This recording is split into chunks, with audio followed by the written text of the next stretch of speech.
Praise the lord అందరికీ దేవుని నామములో అందరికీ వందనాలు.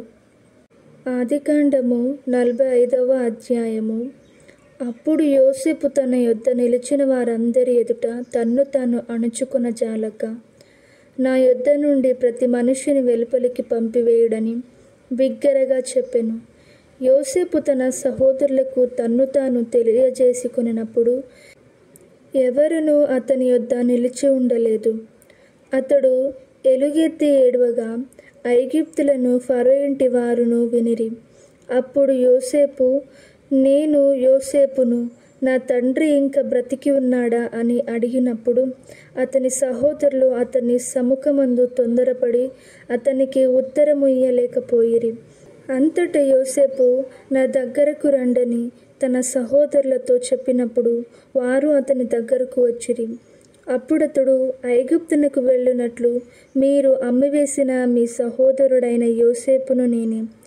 అయినను నేనిక్కడికి వచ్చినట్లు మీరు నన్ను అమ్మివేసినందుకు దుఃఖపడకుడి. అది మీకు సంతాపము పుట్టింపనీయకుడి. ప్రాణరక్షణ కొరకు దేవుడు మీకు ముందుగా నన్ను పంపించెను. 2 సంవత్సరముల నుండి కరవు దేశంలో ఉన్నది.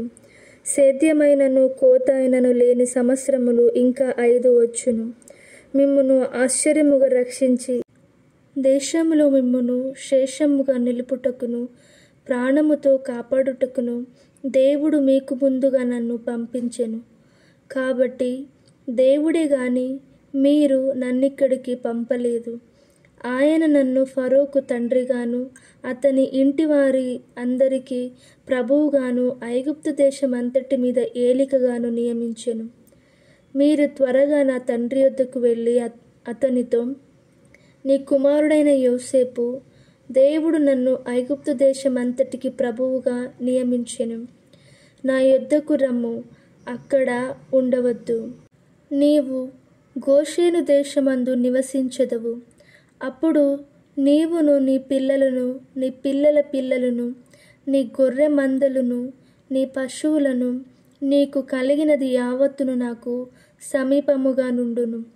ఇకను 5 కరువు సంవత్సరములు వచ్చును గనుక నీకును నీ ఇంటి వారికిని నీకు కలిగినదంతటికిని పేదరికము రాకుండా అక్కడ నిన్ను పోషించదనన్నాడని చెప్పుడి. ఇదిగో మీతో మాట్లాడుచున్నది నా నోరే అని మీ కన్నులను నా తమ్ముడైన బెన్యామీను కన్నులను చూచుచున్నవి.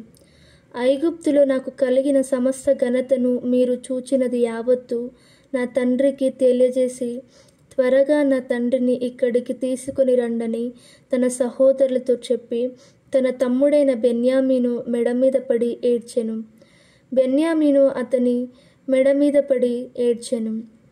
అతడు తన సహోదరులందరినీ ముద్దు పెట్టుకొని వారి మీద పడి ఏడ్చిన తరువాత అతని సహోదరులు అతనితో మాట్లాడిరి. యోసేపు యొక్క సహోదరులు వచ్చిన వర్తమానము ఫరో ఇంటిలో వినబడెను. అది ఫరోకును అతని సేవకులకును ఇష్టముగా నుండెను.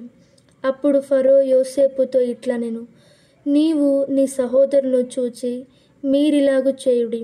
మీ పశువుల మీద బరువులు కట్టి కనాను దేశమునకు వెళ్ళి మీ తండ్రిని మీ ఇంటి వారిని వెంటబెట్టుకొని నా యొద్దకు రండి. ఐగుప్తు దేశమందలి మంచి వస్తువులను మీకిచ్చెదను.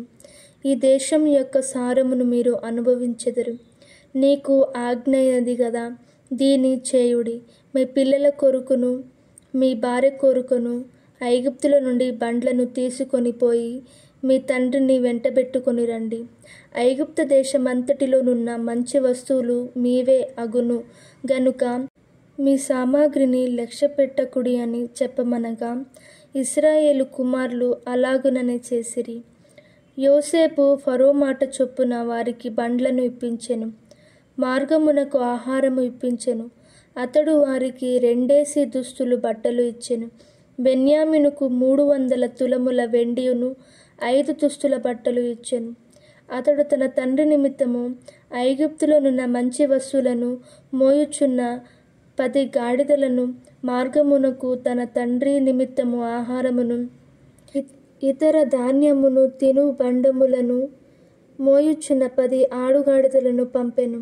అప్పుడతడు తన సహోదరులను సాగనంపి వారు బయలుదేరుచుండగా మార్గమందు కలహపడకూడని వారితో చెప్పెను.